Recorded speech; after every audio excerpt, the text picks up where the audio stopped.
Watch this.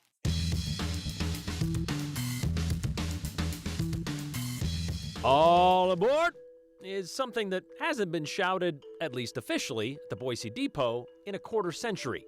Could passenger train service pass through southern Idaho again? Boise's mayor sure hopes so. It's been part of Idaho's economic backbone since the beginning, but the timber industry is falling short when it comes to filling its jobs. Well, now the University of Idaho is offering a shortcut to the timber trade that will hopefully help. You know, gold was also a big part of Idaho's early boom towns. It brought thousands to Idaho's mountains, including one who is legendary for how she lived and how she got her name. 1997 was a year of loss. For those of you who may remember, Woolworth's closed its last remaining U.S. stores that year. There was Princess Diana and Mother Teresa. O.J. Simpson lost his civil case. Evander Holyfield lost part of his ear. And southern Idaho lost its Amtrak passenger service. And since then, there's been several lurches forward to try to get the Pioneer Line back. There was even an $80 billion earmark from Biden's America Jobs Plan to boost passenger train service across the country, except the plan skipped southern Idaho completely. Then a few weeks ago, there was a meeting at the Boise Depot. And there, Mayor Lauren McLean met with Amtrak officials to talk about a high-speed rail service to run to Salt Lake City. She even got Governor Little to sign on. So why a push for passenger service to a place that's only, a 5-hour drive away? Here's Joe Paris. It's been 25 years since a passenger train traveled out of the Boise Depot. From 1977 to 1997, Amtrak ran service through Boise on the Seattle to Salt Lake route. Boise Mayor Lauren McLean is working to make that history tidbit a new reality. We're working hard to bring folks together to make sure that we can be considered to have a train route from Boise to Salt Lake City. Tonight at Boise City Council, the mayor's office will present the support they have in their appeal to the Federal Rail Administration to get passenger rail service back to southern Idaho. We submitted a letter to the administration to consider the route. We've got the governor's support. Mayors from throughout this region, all the way over through southern Idaho and into eastern Idaho, and we have the support of the delegation as well. So really looking forward to doing all we can to compete for consideration for a connection to Salt Lake. There are certainly ways to get between Boise and SLC. The Boise Airport offers at least 5 nonstop flights to and from SLC daily. Greyhound Bus, also for example, offers a couple of trip options daily for the thousands of people that travel between the Utah capital and southern Idaho each year. Why are you and your administration pushing for this? Of course, right now you could take a Greyhound bus down there. Of course, you could fly out of Boise. What makes the train special? We want to have as many opportunities for our residents to move from place to place as possible. We want to be able to connect our communities in the region, connect to the Air Force Base in Mountain Home, connect to Pocatello, and then of course get to Salt Lake. Think of all the students that move back and forth and the different opportunity this would provide folks to move more easily from one community to another. This idea is not new. There's been chatter about getting Amtrak trains back to Boise for a number of years now. The concept, though, was made more realistic in recent years with the Biden administration pledging significant investments into passenger rail service. Mayor McLean says Amtrak noticed recent community support here in Idaho. Just a couple weeks ago, we had about 40 or 50 folks here in the depot meeting with Amtrak to discuss this. And what Amtrak said to me then was they hadn't seen the level of community support that we were able to muster, and that's a great sign. And sure, we're going to put our best foot forward, seek to have this route looked at so we can be connected to Salt Lake, and if it doesn't work this time, we're going to try again. It is early in the process, but there is an interesting element that Boise and other major cities in southwest Idaho already have to make the idea a little more realistic. The city of Boise owns this beautiful train station, and there will be opportunities if we have this route to invest with the Department of Transportation into making it ready for train travel again. And we have the same opportunity in Caldwell, where Caldwell owns the train station, and in Nampa, it's owned by a nonprofit. So already we've got great bones. We've got the track that through our city, the city owns, and then great partnership beyond to do all that we can to make this possible. Data from Boise and Salt Lake City show there is significant travel for leisure and work between the two cities, and outside of interstate travel, Idaho and Utah rank very highly in terms of where visitors are coming from in each respective state. Now, this is a preliminary step, I should say, but the support Mayor McLean has for her pitch to the Federal Rail Administration seems significant, but we will see. This campaign is focused on Salt Lake to Boise, Brian. You've probably heard in years past that there was conversations about connecting Boise to Portland or Seattle. That didn't seem to go well over the last few years, so this is a very targeted approach now to kind of get Boise on the Amtrak map. The Boise Mayor's Office has been working with the SLC Mayor's Office to kind of coordinate through this project they're working on. You need the agreement from both cities to do it. So you mean the Boise Depot could be more than just a wedding and event venue at this point? But I guess even back in 2009, when Senator Crapo tried to get this going again, it was always about cost and whether or not this would be cost effective. It could be, whether even that is going to stop it from getting started. Right. Well, the Biden administration has put billions of dollars into this project. And as you highlighted a few minutes ago, Southwest Idaho kind of missed out on this first round of, okay, Amtrak's going to start putting up some new spots. We missed out on that, but it's not over. The funding's still there, and the mayor's office is very passionately pushing towards this. It'll be interesting, though, to see where this goes. If this were to get approved and this were to get added up, I mean, this would be years into the future. Well, when we talked about that funding, I guess it would have been last year, Amtrak did tell us, look, we're interested in it if y'all are interested in it. So if you can get everybody else involved, we'll certainly listen to what you have to say. And that's why that meeting at the depot that the mayor's office had with Amtrak was so important, because, again, the mayor telling us Amtrak was very impressed with the support they saw here at the depot. It would be interesting, though, to have that concept, Boise to Salt Lake, a 5-hour train ride. If you've never been on an Amtrak train, it is very unique. Of course, they have the economy, they have the business class. It's also a train that you can sleep on. Might take more than 5 hours, though. You got to stop along the way. You do. I was rounding up from the car. All right. We'll try it out when it gets here, Brian. Thanks, Joe. The timber industry in Idaho began because of two things. We became a state in 1890, right around the time the forests around the Great Lakes region were just about depleted, which is where most of the country's lumber was coming from at the time. So it's been with us since the start, and it's part of Idaho's origin story. And the timber industry has its fingerprints all over the gem state. I'm talking about Rathdrum, Sandpoint, Kootenai, Potlatch, to name a few Idaho towns built on logging. Most of them in the Panhandle, sure, but not all of them. Potlatch High School, for example, the mascot, the loggers. And some of those cities have faded or they've lost their link to lumber. You can think Horseshoe Bend or Cascade. But despite what you might think, it is not a dying industry. In fact, demand for timber is growing, and the industry needs to expand to meet that demand. What is reaching the autumn of the occupation? Well, those working in the industry. Loggers are getting older, like retirement old, and logging companies can't find younger people to fill those jobs. Here's Andrew Bartline. If a tree falls in the forest, but no loggers are there to cut, strip, stack, and truck, does it make any products? We struggle to have a full crew.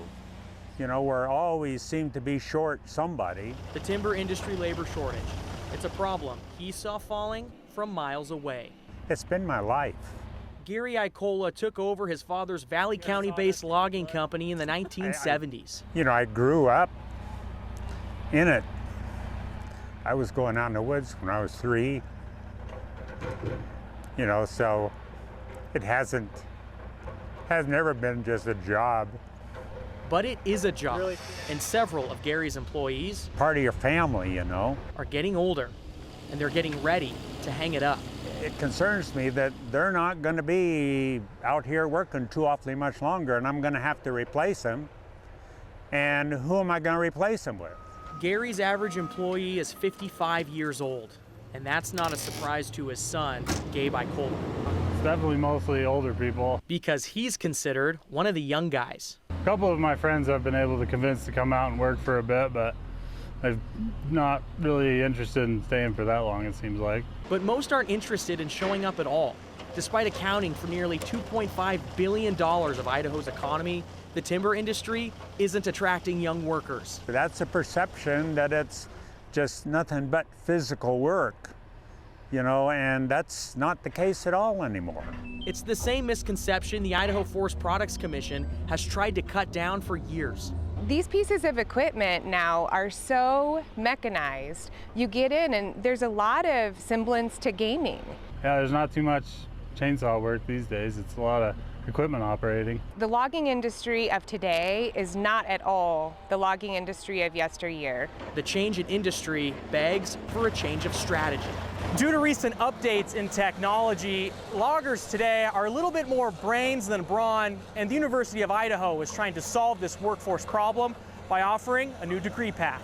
This is not a forester's degree. This is a degree to hire or to train individuals that are interested in going out and working in the forest operations sector on logging operations. Charles Goebel is the U of I Forest, Rangeland, and Fire Sciences Department head. We really have a social contract with the citizens of the state to provide access to high quality and affordable education. In April, the university officially announced their first associate's degree in school history, a 2-year program in forest operations and technology. We were being responsive to the forest products industry across the state. According to numbers from the University of Idaho, lumber sales in the state are increasing at rates faster than loggers can produce. And so our industry is now faced with, how are we going to meet that demand for wood over the next 20 years? The antidote to the problem today is a simple diagnosis. Filling in for various jobs as need be, day to day. That's just expected now? Well, yeah, it's just the only way we can really do it these days. But it's not sustainable, because just like rotting wood, a logger can only spend so many years in the forest. The guy that's loading the truck, he's in his early 70s. Where all products have an expiration date. This may be his last season. I've been thinking about that. Who do I replace him with? Professor Goebel says loggers work directly with the university to outline this new 2-year degree path. They're hoping to see young people take an interest and jump at the opportunity because, Brian, timber is very important to the state's economy. And, of course, these people, these companies, a lot of them family, locally owned companies, they need people to go out and do this work. It seemed like it was very important to Gary as well. He seemed a little bit emotional talking about as much time as he spent in the forest with his business in this industry. And now trying to figure out, all right, how do we keep this thing going? Yeah, and it's a tough problem to diagnose, too. I mean, we look at numbers, Bureau of Labor Statistics. Idaho is the highest paying state for loggers. Really? $31 an hour. And they were telling me at ICOLA that they're paying people $25 an hour fresh out of high school. So, I mean, I guess there's risks and hazards, but it's much safer than it used to be. And he's struggling because he's like, I don't think money's the problem. But a lot of young people don't want to do it. You got to be willing to spend some time by yourself. But looks like in an air-conditioned tractor in some of those situations. So it's not, like you said, not like it used to be where you're strapping a saw to your back and heading into the hills. A little more comfortable now than it used to be. Exactly. All right. Thank you very much, Andrew.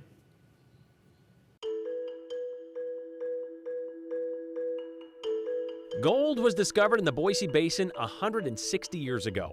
And because of that, we have places like Placerville and people like Peg Leg Annie, a name she earned because of her hard-living ways and strength to survive, but also because of a bottle of booze and a snowstorm. Speaking of happy hour, it's also time to text us. So set down the chilled beverage of choice and grab your phones. 208-321-5614. That is the number, as always. And as always, be sure to include your name and the hashtag #the208. We'll share a few of your messages at the end of the show. Well, if not today, maybe tomorrow.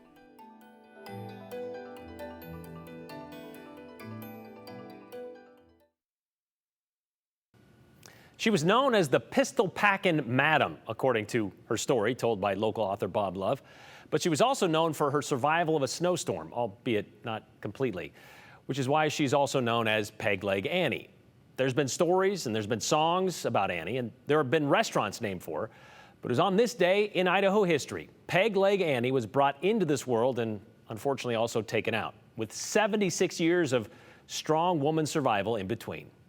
They left home on a Friday, in spite of the storm rolling round. So begins the folk song about an Idaho mining and mountain folk, Felicia Ann McIntyre Morrow. Bottle of whiskey, the plan to go dancing in town. But who would become better known as Peg Leg Annie. The song begins there, but Annie's story doesn't. Annie was born on September 13, 1858. When her mother died just after delivery, Annie and her brother were raised by her father, Stephen, and his second wife. They moved to Idaho in 1864, where a partnership in the Golden Star mine led to her father being shot dead in the street by that partner, leaving Annie alone at the age of 16. A year later, in 1876, she was married to Thomas Murrow, a man twice her age. Annie gave birth to 5 kids, but Thomas was apparently abusive, so Annie left him and the kids. Desperate to make it on her own, Annie dabbled in saloon dancing, which eventually led to owning brothels in the boom towns of Rocky Bar and Atlanta. And that's where we get to the peg leg part of the saga. 18 miles to walk in those steep mountain roads. As the song and the story goes, in 1896, after more than a few shots of whiskey, Annie and a friend, a fellow lady of the night known as Dutch M, decided to walk from Atlanta to Rocky Bar to go to a dance. A march of more than 15 mountainous miles. Even though it was May, a late spring storm rolled in and dumped snow for 2 days. Not properly dressed, the 2 women struggled. Dutch M didn't make it. Annie was carried back to Atlanta 3 days later with severely frostbitten feet. Both had to be amputated. Done with dancing, Annie then went to work doing laundry for the miners of Rocky Bar, while wearing woolen pads over her stumps, making money and a name for herself in the process. Pegleg Annie passed away from cancer on her 76th birthday, September 13th, 1934. She's buried in Morris Hill Cemetery in Boise, next to her husband. Yeah, you and Dutch M can move on again and dance your troubles away. You know, there's kind of a gap between being a peg leg laundress and Annie leaving this world. Annie was apparently able to save a good chunk of change washing clothes for miners, and she was able to also find love again. She fell for a drifter who rolled into Rocky Bar and convinced Annie to let him take her 20-year savings to a bank in San Francisco. You can guess what happened next. She never saw that man or her $12,000 ever again. Well, it was prohibition at the time, so to make ends meet again, Annie resorted to illegal liquor, a peg-leg, bootleg business, if you will. That was where the pistol packing part came in. She never let anyone near her stash without paying or face the point of a gun. She lived the end of her life destitute, though, surviving on what groceries and wood miners would drop off at her cabin.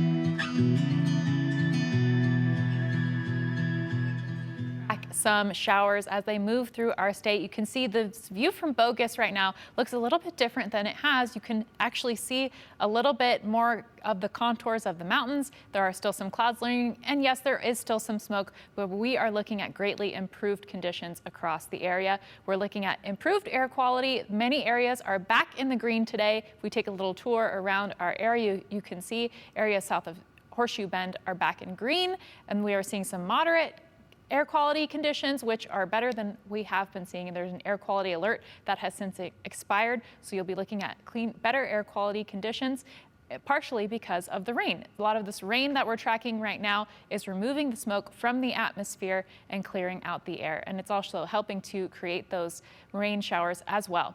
So if we take a look at what's ahead for us, we're going to continue to see the showers, but look at these temperatures. We're going to see warmth tomorrow, 85 degrees expected the high for Boise. Then we start to cool down all the way to the 60s this weekend as more moisture moves in. The bulk of the moisture will be moving in over the weekend, and then we do start to heat back up, but we are talking about change of the seasons and snow even for mountain locations this weekend. A nearly $2 billion budget surplus led to a one-day special session of the legislature where it was decided $500 million would be kicked back to Idaho taxpayers. That was nearly 2 weeks ago. And already people are antsy about when we could see that money drop into our accounts. We got this question from Ken on our Facebook page just this morning. He asks, any idea when the rebate approved by the first of this month will be paid? And this afternoon, Kenneth emailed and said, where's my $300 tax rebate that was supposed to go into effect immediately? Well, immediately, I guess, is a relative term, because according to the governor's office, who came up with this idea along with dozens of lawmakers. You could see those deposits by the end of this month at the earliest. That is, as long as you filed your 2020 taxes. It takes some time to get all of the, well, I's dotted, T's crossed, that kind of stuff. And if you did file your 2020 taxes, well, your work is already done. Depending on what you paid on those taxes, that's going to determine how much you will be getting back as early as the end of this month. It's either going to be a $300 per individual, $600 for married couples filing jointly, or if you paid a lot in taxes in 2020, you're going to get 10% of that back. It all depends on what is more, that $300, $600, or the 10%. You can track your rebate online at tax.idaho.gov/rebate. You're going to need some identification to do that, though. But it does look like your Halloween candy budget is going to get a big boost this year.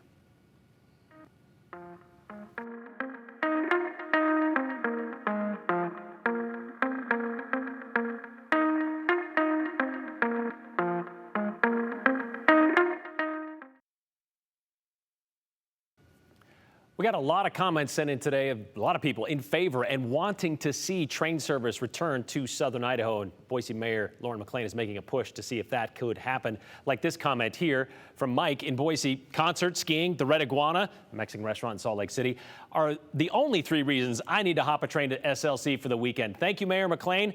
Am I the only one out there that has never been on a train that has always wanted to? Asked Mike in Boise. I'm sure there's a lot of you, since it hasn't been in Boise since 1997, I can imagine, right? A lot of people moved here since then. As a kid growing up in Boise, we look forward to seeing the Portland Rose coming and going through Boise with high hopes it will come true. Southern Idaho needs it, says Paul in Boise. And I guess the sentiment is, as long as it's not like just because that's the way it used to be, that's why we should bring it back. I guess it has to be financially feasible, correct? Train stations in communities further west like Weiser are ready for Amtrak as well, says Joe Vaughn. And we got messages from somebody in Payette saying Ontario owns their train station as well and could and want to be involved in this possibly. So this whole thing could move a little further west, just not quite as far into Oregon as some other people might like. So what husband is Andy buried next to? The abusive first one or the second one she never saw again, asked Sheila. Well, she was never married a second time, and there was some question of whether or not she even divorced the first one. She just left him with the 5 kids, which might be punishment enough. We'll see you tomorrow.